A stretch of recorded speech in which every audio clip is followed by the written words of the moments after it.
Hello and welcome to Rate Sports. Make sure you like, subscribe, and share for more NBA content. Now let's get right into the video. Are the Clippers crumbling right before our own eyes? As you know, they fired Doc Rivers and then they hired Tyronn Lue to a 5-year deal.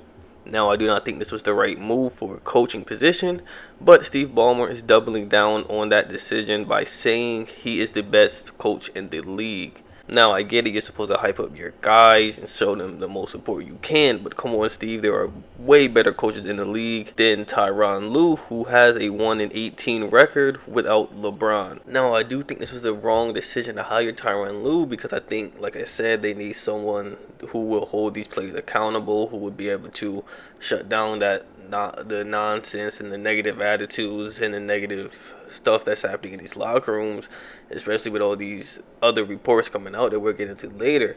But I will say this, I think they hired him so that other players would be happy because they would have input and they would be able to express their own thoughts and they'll be able to call their own plays, they'll be able to get a timeout, they could be the ones talking and not Tyronn Lue.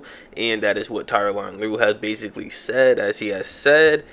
It won't just be him. It won't just be his voice during these timeouts, during practices. It will be everyone, including Paul George, Kawhi, Pat Bev, Lou Will, etc.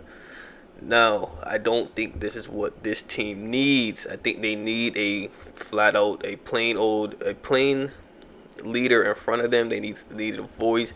I think some of these players have too big of an egos. I think there's just too much drama within this team for you to say, okay, well, all of you can make your own decisions. All of you can lead at any given time. And I think that's what Tyronn Lue is going to do as a coach. I don't think he's going to have much leadership. You saw that in Cleveland. It was pretty much LeBron and sometimes even Kyrie who was being those vocal leaders for that team, with it mainly being LeBron. Now, to get into the drama, after they blew that 3-1 lead, you had players in a locker room who were angry and mad at Paul George, not only for making all that money, but just for his attitude after that game, saying, okay, well, let's go, we're going to run it back, this and that, when they feel like they are genuinely better than him. And after the way he played in that postseason, they might have a case. And then obviously Doc Rivers got fired, or he left, they parted ways. And after that, there were reports that everyone on this team is tradable except for Kawhi Leonard. And then there was a lot of players who were stepping up and saying they were unhappy, they weren't satisfied, they were unpleased, they were angry, they were mad at the fact that Kawhi was getting all of this special treatment. As you know, when he was in Toronto, he didn't have to play back-to-backs. He got the special treatment. He got anything he wanted there. And when he was signing a new deal, he was going to make sure it stayed that way, whether it was with whatever team. Now, obviously, in Toronto, they ended up winning the championship, so obviously players won't be that mad when you win the championship. It's like, okay, well, all is forgotten. You got the ring, you got the championship, you were the best team, so that kind of covers it.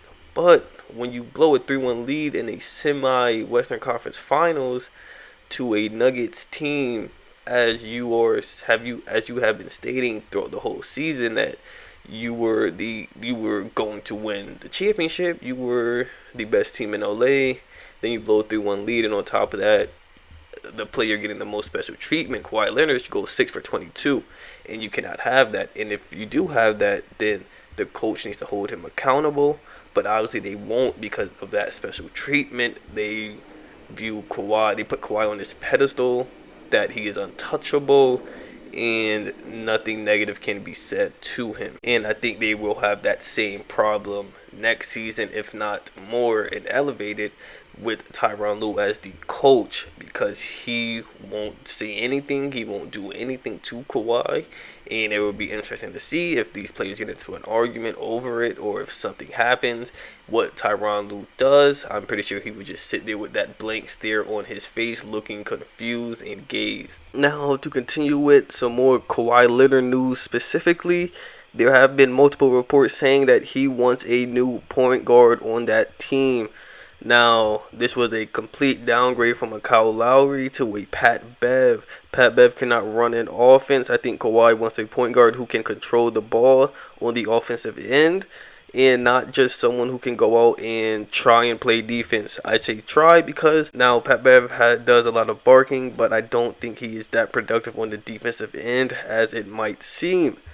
But we're going to go past that and go on to another Kawhi Leonard news piece. And there are multiple reports saying that he will opt out after his second season with the Clippers. He actually signed a 3-year deal. He can opt out after the second year.